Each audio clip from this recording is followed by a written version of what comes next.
Hello everyone, this is Iman Khurram and I hope you all are doing great and enjoying doing math with me. हम कर रहे हैं think new syllabus mathematics 8th edition book 1 D1. This is exercise 7A and we are going to start question number 7. We are doing chapter linear equations, and in this question number 7, they have given us few equations and they want us to solve those equations. सबसे पहले देखते हैं ए part में क्या है. ए part में उन्होंने हमें एक इक्वेशन दी है 2/x इज़ इक्वल टू 4/5. ये इक्वल का साइन है और इक्वल के इस साइड पे भी एक फ्रैक्शन है और इस साइड पे भी एक फ्रैक्शन है. तो यहाँ हमें एक बात का ध्यान रखना है. जब भी इक्वल साइन की दोनों साइड्स पे एक एक फ्रैक्शन आए तो हम क्रॉस मल्टीप्लाई भी कर सकते होते हैं. इसके अलावा दूसरी बात ये है कि हमें x हमेशा, यहाँ ये देखें x है डिनोमिनेटर में, हमें ये हमारा जो x होता है we always wanted in numerator. तो हमें इसे यहाँ से उधर लेकर जाना है न्यूमरेटर में. यहाँ ये इस साइड पे ये डिनोमिनेटर में है, इसे हमें न्यूमरेटर में शिफ्ट करना है. सेकेंडली एक और बात, अगर इक्वल साइन के इधर भी एक फ्रैक्शन है और उधर भी एक फ्रैक्शन है तो हम क्रॉस मल्टीप्लाई भी कर सकते होते हैं. Denominator will go up and multiply the numerator of opposite side. Similarly b जैसे denominator है it will go up and multiply with the numerator of the other side. जैसे यहाँ c है तो अगर हम देखें तो a मल्टीप्लाई करेगा d के साथ. Similarly b will go up and multiply with c and it will become bc. हमने इसी रूल को यूज़ करना है to solve these questions. तो स्टार्ट करते हैं हम. ये इक्वल का साइन है, इक्वल के साइन के दोनों तरफ एक एक इक्वेशन है, एक एक फ्रैक्शन है. ये न्यूमरेटर, ये डिनोमिनेटर, इसी तरह ये न्यूमरेटर और ये denominator. So we can cross multiply. 5 will go up and multiply with 2. Similarly x will go up and multiply with 4. तो 5 विल लीव इट्स प्लेस, वो छोड़ेगा अपनी जगह, and will go up and multiply with 2. 2 is already at its place. 5 जाएगा and will multiply. Similarly 4 अपनी ही जगह पे रहेगा. Denominator will move, denominator will go up and multiply with 4. So x जाके उससे मल्टीप्लाई करेगा. सो 5 2s are 10 and 4 when multiply with x it will become 4x. And as you know we need to only know the value of x. Then what we will do with this 4 is multiplying here with the variable. यहाँ ये ऊपर है, on the other side it will go down and divide 10. यहाँ से as it is हम उठाएंगे and we will paste it down there under 10. तो जब हम इसकी कटिंग करते हैं इसको, ये दोनों numbers are divisible by number 2. So 2 2s are 4 and 2 5s are 10. So we will get the fraction 5/2 and is an improper fraction. When we will divide it further, we will get the answer 2 whole 1/2. That's how we will find out the answer of x. तो हमें हमारा required answer भी मिल गया. अब आते हैं हम B part की तरफ. अगेन ध्यान से देखना है, ये इक्वल का साइन है और इक्वल के साइन के इस तरफ भी एक फ्रैक्शन है.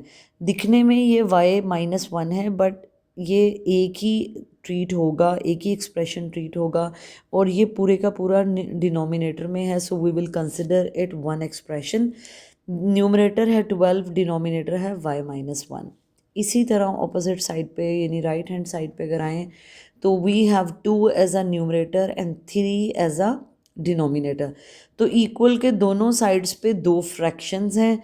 तो जब इक्वल के दोनों तरफ दो फ्रैक्शंस होती हैं तो हम क्रॉस मल्टीप्लाई कर सकते हैं. So 3 will go up and multiply with 12. Similarly y-1 as a whole expression will go up and multiply with 2. So 12 अपनी ही जगह पे रहेगा and 3 will go up and multiply with it. Similarly 2 अपनी ही जगह पे रहेगा, y-1 will go up and multiply with 2.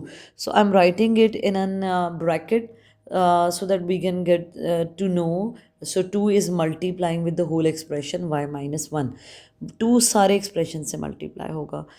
12 3s are 36 and now 2 will multiply with y, 2 will also multiply with -1. 2 जब y से multiply होगा it will become 2y, and 2 when multiply with -1 it will become 2 ones are 2, -2. Now I'm keeping y wala number on this side, and without y number on I'm taking it on another side where we already have 36, which has no sign, means it will be plus. -2 on the right hand side, when I will move it to the left hand side it will become +2. तो हमारा 2y will be equal to 38. Now you all know we need to find out only the value of y. So 2 is multiplying on this side, right hand side way, and when I will take it on the left hand side it will go as it is and will divide the expression, divide the 38. So y will be 19. Y value is 19. That's how we will solve the question. We are done with question number 7, two parts, A part and B part. But I find practice now, which is on page number 168. It has two parts. पहला part है इसका which I will solve for you. ये मुझे बहुत important लगा and I think it is very important for practice as well.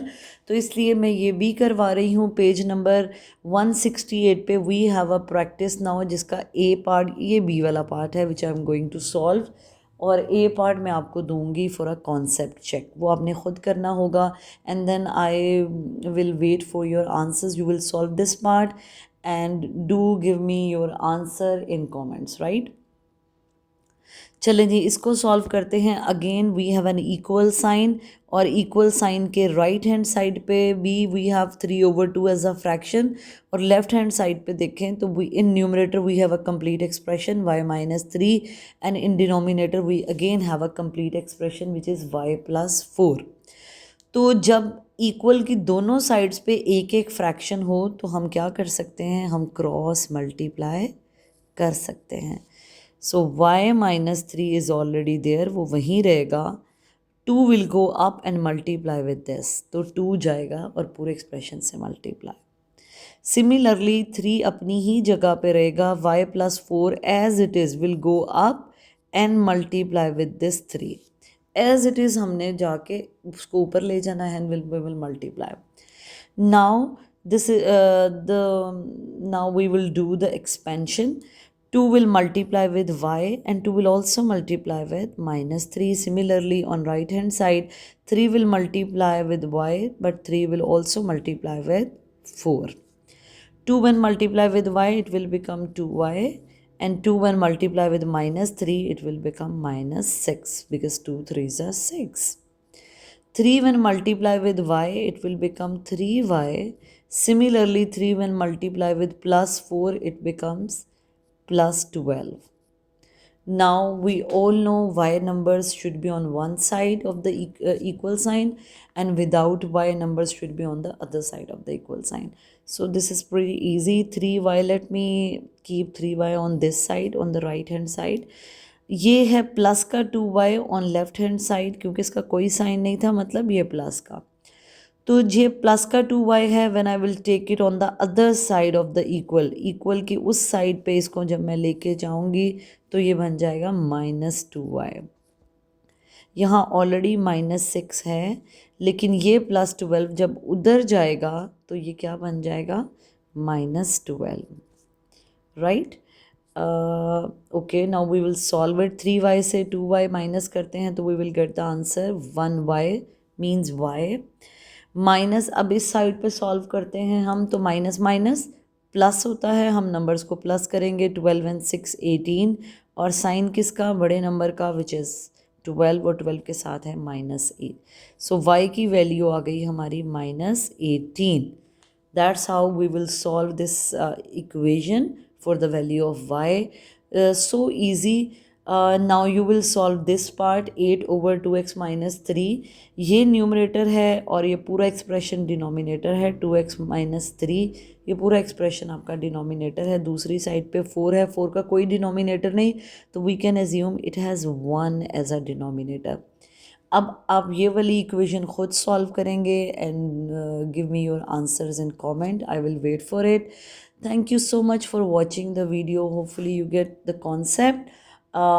If you are liking my videos, don't forget to like, subscribe and share.